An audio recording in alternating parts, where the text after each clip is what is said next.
नमस्कार, मैं हूं राजमोहन तिवारी और आप देख रहे हैं लाइव बिहार। चिराग पासवान अब अपनी आशीर्वाद यात्रा के बाद पहुंच गए हैं एक बार फिर दिल्ली, और दिल्ली में उनकी मुलाकात हुई है राजद के कद्दावर नेता श्याम रजक से। ये तस्वीर आप देख सकते हैं, श्याम रजक और चिराग पासवान के मुलाकात की है। शनिवार की देर शाम उनकी मुलाकात हुई है और इस मुलाकात के बाद अब राजनीतिक बाजार में अटकलों के दौर भी जारी हो गए हैं कि क्या चिराग पासवान तेजस्वी के साथ महागठबंधन में बहुत जल्द शामिल होने वाले हैं। हालांकि दिल्ली रवाना होने से पहले पटना एयरपोर्ट पर चिराग पासवान से जब इस पर बात की गई थी तो उन्होंने कहा था कि गठबंधन पर फैसला वो चुनाव के समय लेंगे। फिलहाल वो लोजपा के संगठन को मजबूत करने पर ही फोकस किए हुए हैं।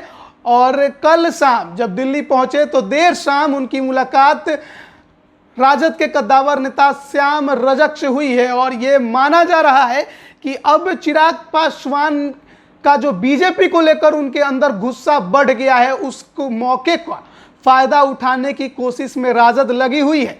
राजद इस इंतजार में बैठी थी कि बीजेपी पशुपति कुमार पारस को मंत्री बनाने को लेकर क्या फैसला लेती है। और जब केंद्र में पशुपति कुमार पारस को बीजेपी ने मंत्री बनाने का फैसला ले लिया, पीएम मोदी ने ले लिया, उसके बाद अब राजद अपने गठबंधन को यानी महागठबंधन को मजबूत करने के लिए दिवंगत रामविलास पासवान के बेटे चिराग पासवान को अपने साथ लाने की भरपूर कोशिश करते नजर आ रही है। चिराग पासवान एक दलित युवा और एक खासा प्रसिद्ध चेहरा है और महागठबंधन में आने से इसमें कोई दो राय नहीं है कि तेजस्वी का हाथ मजबूत होगा। इस संबंध में जब श्याम रजक से बातचीत की गई कि श्याम रजक जी बताइए आखिर चिराग पासवान से मुलाकात के दौरान किन राजनीतिक विषयों पर बातचीत हुई, तो उन्होंने कहा कि ये केवल एक शिष्टाचार मुलाकात है, इसमें कोई राजनीतिक बातचीत नहीं हुई है। लेकिन जिस प्रकार से चिराग पासवान और श्याम रजक की कल देर शाम मुलाकात हुई है, इसमें कोई दो राय नहीं कि शिष्टाचार मुलाकात भले ही श्याम रजक इसे बता रहे हो, लेकिन मुलाकात असल में बिहार में एक नई सियासत को जन्म देने को है, दो युवाओं के साथ आने को है। तेजस्वी चिराग को लेकर पहले से ही अटकलों के दौर जारी हैं और चिराग पासवान और तेजस्वी यादव ने एक दूसरे के लिए जिस प्रकार से सॉफ्ट कॉर्नर अपनाया हुआ है, उसे देखकर लगता है कि बहुत जल्द तेजस्वी और चिराग पासवान बिहार की राजनीति में एक साथ नजर आएंगे। फिलहाल चिराग पासवान अपने लोजपा के सिंबल को बचाने में जुटे हुए हैं।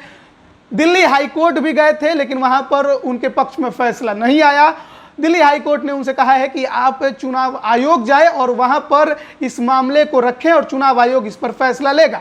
अब लीगल टीम से मुलाकात के बाद, लीगल टीम के साथ बातचीत के बाद चिराग पासवान चुनाव आयोग में जा सकते हैं और चुनाव आयोग में इस बात को लेकर अपनी तरफ से प्रतिक्रिया दे सकते हैं कि जिस प्रकार से संसद में लोजपा के संसदीय दल का नेता उनके चाचा पशुपति कुमार पारस को चुना गया, वो गलत है, ये लगातार कहना है चिराग पासवान का। और इसी को लेकर वो हाईकोर्ट भी गए थे लेकिन हाईकोर्ट में उन्हें कोई खास फायदा नहीं हुआ। अब चुनाव आयोग में जाते हैं तो क्या कुछ होता है, ये देखने वाली बात है। लेकिन फिलहाल लोजपा के सिंबल को बचाने के साथ ही चिराग पासवान अपनी भविष्य की राजनीति पर भी अहम फैसला ले सकते हैं, पर वो फैसला कब लेंगे ये देखने वाली बात होगी। आप बने रहिए लाइव बिहार के साथ, तमाम अपडेट हम आप तक लगातार पहुंचा रहे हैं। आपका बहुत बहुत धन्यवाद। लाइव बिहार यूट्यूब पर सब्सक्राइब और फेसबुक पर लाइक जरूर करें।